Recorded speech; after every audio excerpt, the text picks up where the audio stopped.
Magandang umaga sa inyong lahat, mga kapatid. Umaga. Okay, sorry nasanay ako kasi gatabaho ko US time. Sa Pilipinas, magandang gabi.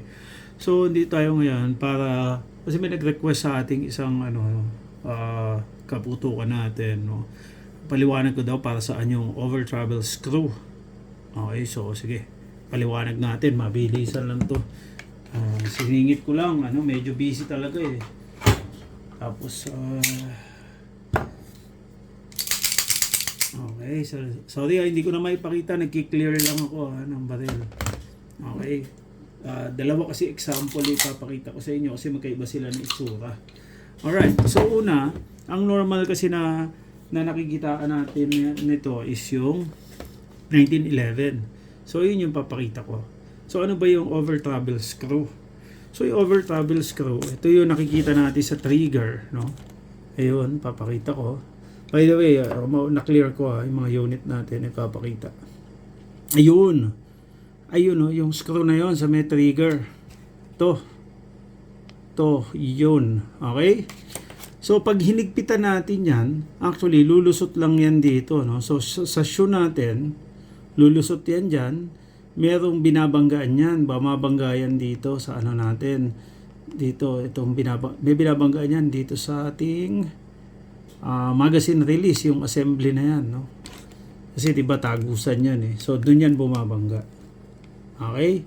Para saan ba yan? Para saan?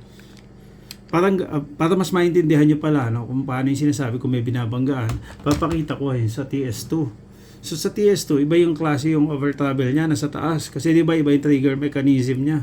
Ayun, makikita niyo yung nakalawit na yon. Ayun, nandito, ayun, yung nakalawit na yon. Wala akong panturo na maganda, na maayos. Shit. Sorry. Ayun, ito, ballpen. To, yun, ayun, mas kita. Yun, mas kita. Ayun, kita niyo, may thread pa. So pag yan, hinigpitan niyo, may butas yan dito, no, sa trigger natin, lalawit yon. So paglawit niya, syempre tatama yan dito sa wall. May wall yan, ito, tatama yan dito sa wall. Okay, so pag kinalabit yung ganon,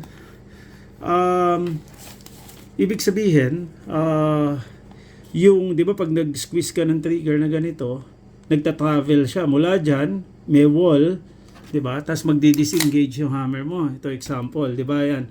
May wall kang ganon na maaabutan. Tapos yung actual na kalabit na babagsak yung hammer, yun. Okay?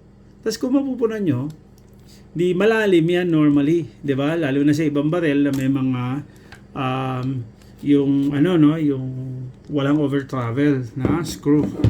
So sa 1911, halimbawa, pakita ko ayan. Ayan. So, pag kinalabit natin yan, babagsak yung hammer, yun, di ba? Bumabao na ganon. Yung kalabit nyo, malalim. So, kung walang over travel screw, mas malalim yan, yung stock design, yung design talaga by default, no? So, bakit merong over travel? Well, it speaks for itself, no? Para hindi mag-over travel. So, ibig sabihin, pwede mo itono yung barel o yung baril mo na eksakto lang yung travel niya para bumagsak yung hammer, para ma-disengage yung sa may sear, no? Kasi 'di ba kailangan maitulak nung bow ng trigger nyo. So talking about 1911 na ito para 'di ba aangat siyang ganon, tas yung naka-engage dun sa hammer nyo, yung parang ngipin, no, ma-disengage siya para bumagsak yung hammer. Okay, so pwede mo siyang, kasi by default, may squeeze mo mahaba pa yun di ba? Kaya minsan, pagka yung magre-reset siya, ganyan, halimbawa magre-reset, malayo. Kung mapupunan nyo ito, maliit na lang, na-i-adjust ko na kasi ito. Okay? So kaya, konting ganun lang, nag-i-stop na siya. So yun yung pumipigil para mas bumaon yung trigger, no, na nakaka-apekto sa pag-reset nyo ng trigger. Ayan, no, tayo nyo, maliit lang yung travel ko, pwede ko nang kalabatin ulit. Okay? So, ano lang siya, yun lang yung function niya. Okay? So, pero sa mga naglalaro kasi, where milliseconds is important, Napaka-importante niyan. Why? Kasi nga, bibilis yung reset. Ang tendency, pagka mas kailangan mo bumilis ng kalabit, mas makakakalabit ka agad. 'Di ba? Kasi imagine niyo yung travel nyo ng trigger nyo. Pagka umikse, tapos umiksi din yung reset, syempre mas mabilis yung kalabit. Mas makakalabit mo siya ng mabilis. Okay? Of course, yung time yung pinag-uusapan doon di ba? So, yun yung epekto niya. Ngayon, bago nyo kalikutin yung mga baril nyo, alam ko siguro, pagka, pwede pala kalikutin ko para maitono ko. Ingatan nyo. Okay? Bakit? Kasi pag sumobra yan, hindi naman babaon ng husto, no? Yung squeeze nyo, hindi magiging enough para bumagsak yung hammer. So, mangyayari, halimbawa, nagkasakay ng baril, no? Naka-hammer up siya. Hindi babagsak yan pag nasobrahan. Okay? So, kailangan makuha nyo yung spot, o kaya minsan na-experience ko habang nag-a-adjust, bumabagsak siya pero may delay. Diba? So, kailangan clean yun, enough squeeze, no, yung travel niya ng trigger para bumagsak siya ng swabe.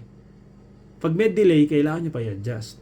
Ngayon, I suggest, huwag nyo basta kalikutin yung mga baril nyo. At kung magkakalikot kayo, okay, always remember, yung may video ako, hanapin nyo na lang, function test para sa 1911. Ngayon naman, kung ganito ang baril nyo, TS2, ganun din. Simple lang naman di ba? Pag habang nag-a-adjust kayo, by the way, size nito, parehas nung sa 1911 is 1.5 na Allen wrench, no? Yung hex. Okay? Habang nag-a-adjust kayo, kakalabitin nyo. Di ba? Itetest nyo, kada adjust nyo, kada pihit nyo. Okay? Tapos, kailangan bumabagsak yung hammer nyo. Tapos titignan nyo rin. Kasi may mga cases, bumabagsak, try nyo ilang beses, try nyo rin kung magre-reset. Kasi may naranasan ko, ito habang nagre-reset ako, habang naggagawa ako nito, no? Magre-reset, bumagsak siya, no? Tapos nung sinycle ko, para try ko reset, nag-reset, pero pag-reset, ay na bumagsak. So ito, in-adjust ko, adjust ko lang uli nito kanina.